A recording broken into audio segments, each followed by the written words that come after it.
doing? My name is George Penagakos. I'm the marketing director for Shred the Evidence Records. I'm back with Drew Bertrand from the Walk-A-Bout. How you doing, brother? All right, brother. And yeah, we began this interview, and then a special delivery showed up at the door, and we got to have a special unboxing of the beautiful new vinyl copies of the new Walk-A-Bout album 2020. I got to tell you, they look great. They really sound great. It's really it's a nice product. You know, it really is. It's gorgeous, and we're proud to be putting it out. Absolutely. So we left off talking about Dave Christian. Yep. Wonderful singer-songwriter, amazing guitar player, and we were talking about his contribution. He came along just before you guys recorded Things Are Looking Up. That was his first album with you, and we were talking about his contribution to 2020, so maybe you want to continue about that. Well, he really brought some fine stuff to all the material, but his crowning achievement, obviously, was the two songs that he brought to the table, and, you know, Hero, great rock tune, you know. Love great that song. Positive message, you know, driving, but not too heavy, you know. Well, I told you, the first time I heard that album, what did I say? Love Hero. Yeah. It's a great song. Yeah. Great song. And then I Am, which is a kind of an ethereal number that, you know, he brought it as an acoustic piece, and I heard all these other elements in it, and I said, well, let's slow the tempo down a bit, and we had this great conversation in the parking lot after a session one day, and he kind of sang it for me, and instantly I heard this Peter Gabriel-esque approach, you know, and you know, ironically enough, I'm driving down the road the next day and I hear Blood of Eden, you know, off of us, and I go, that's it, that's the direction we got to take this number. That's where we want to take it. Yeah, so, right. You know, we got into that, and, you know, as a production piece, it was definitely the challenge of the record, you know. Because after everybody had tracked everything, you know, I had this original vision of using an 808 drum machine and having its patterning be something that set the precedent of the tempo and the cadence and the mood. And lo and behold, when tracking came, doing it on 2-inch tape, it wasn't as easy when you get into Pro Tools where you can program that kind of stuff, you know. So I decided to just do the kit part, you know, with a click, and, you know, carry on overdubbing and everything else. And when we got into post-production, that's when I realized, I said, I have to fill out the other side of this. And it's a rhythmic conversation. It's a kind of a call and answer thing. So that's where the percussion aspect of fulfilling that 808 role came in. So besides your drum kit, what additional percussion did you add to the production? There was shakers and conga, and it was a very tight, dark conga sound, you know, and a little bit of studio trickery as far as the well, it's a job. Yeah, I mean, I just found a nice way of delaying the side stick, you know, that continued the patterning conversation and melded in nicely with the congas. Nice. And I had a call and answer shaker part, which you notice on the record pans. It appears to be panning. It's just one is playing here, one's playing there. And then a very intricately placed clave that adds that little bit of cricket sound that opens up the spectrum, you know. Right. And I sat back with it, and I played with it in the mix, and I said, okay, I think we're there. Now I could build the mix around this, you know. I gotta tell you, when I listened to that song and all the different parts that make up that song, and the fact that you were able to not just, you know, because a mix goes further than just the levels of each instrument being right, you know.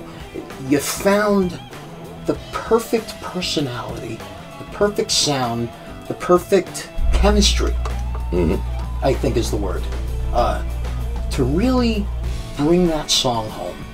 And I just got to tell you, as a listener, I think as a drummer and a producer, it is truly one of your crowning achievements on this album, because not only did you perform it beautifully, but I can't think of a lot of producers who could have pulled it off the way that you did. Well, like I said, my inspiration was Peter Gabriel, which that was Brian Eno. So can't go wrong with Brian Eno. You know. But you know, also I think that once I had that kind of blueprint, you know, Keenan followed suit on the bass. You know, very Tony Levin-like, and he's not even familiar with Tony's work, but that's the type of player he just knew, he understood from the language.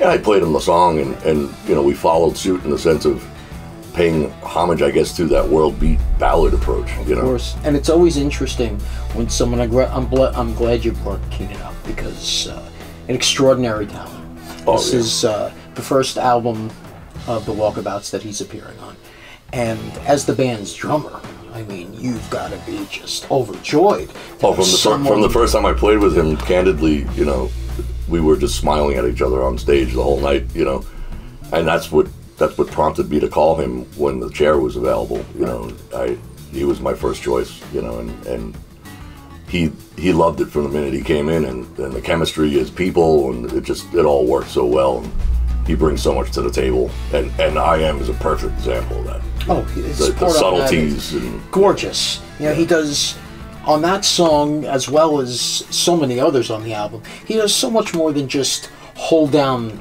the roots and the bottom. He brings so much melody to his playing. He plays inside so much of what you're playing, so much of what Kev's playing, so much. It's like you and Kev and Dave and Keenan are at this point such a perfect machine that you're truly playing within each other, inside each other's melodies, outside, weaving in and out of each other. Mm-hmm. And as a drummer, to have someone of his level, I mean, Keenan is truly a virtuoso on the bass. You know, they always say the bass is the clutch.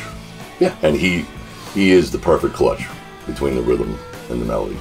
He's a grade A example of what a bass player's role is.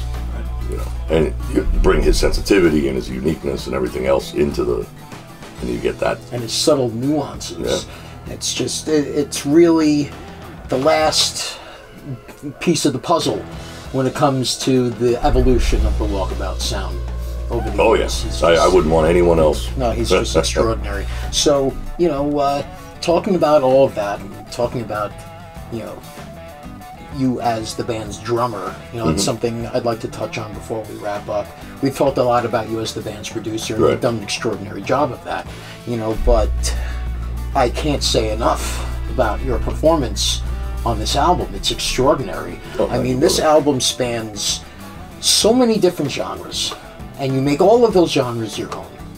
And it's a very rare thing for a drummer to be able to play in all of these different genres and have them all feel like the real thing. And you know what I'm talking about. Oh, yeah. And you pull it off beautifully. I think for any drummer, the rule is reverence. You have to have reverence. Respect.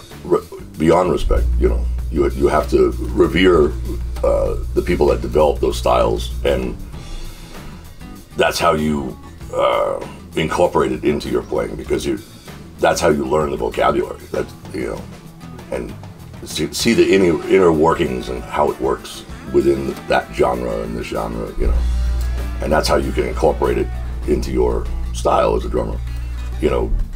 And for me, I think I've had a lot of opportunities to play with a lot of great musicians in all different genres, so it helped me develop my vocabulary. But at the same time, listening to a lot of great drummers coming up that were also that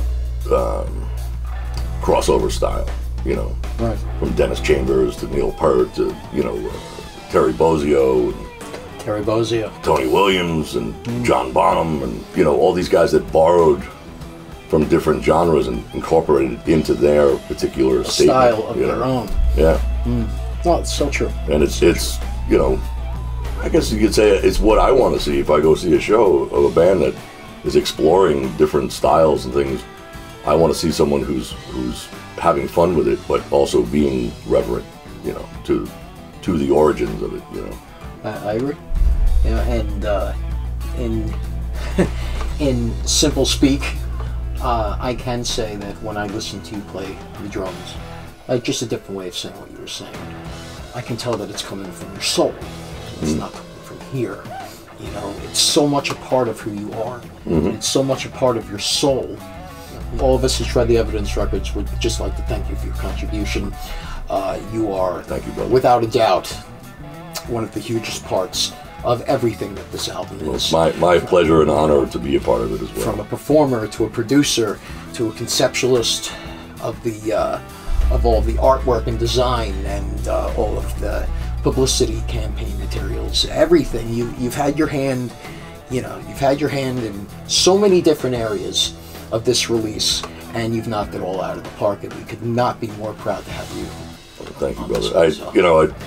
I want this band's music to be correctly represented and presented. So, it's a huge inspiration for me. Well, if that is your wish, then you have done your job well, sir.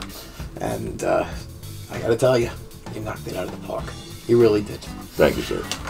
Drew Bertrand from the Walk-A-Bout. Thanks, man. And the Walk-A-Bout's 2020 is coming out this Friday. Don't forget to click the link in the description this Friday on Shred the Evidence Records. So don't forget to click the link in the description to get your copy. As always, please click the link below to subscribe, and we'll see you next time with Kevin Sully, who are the meat of the sandwich. The meat of the Walk-A-Bout sandwich. We'll see you next time, and thanks for tuning in.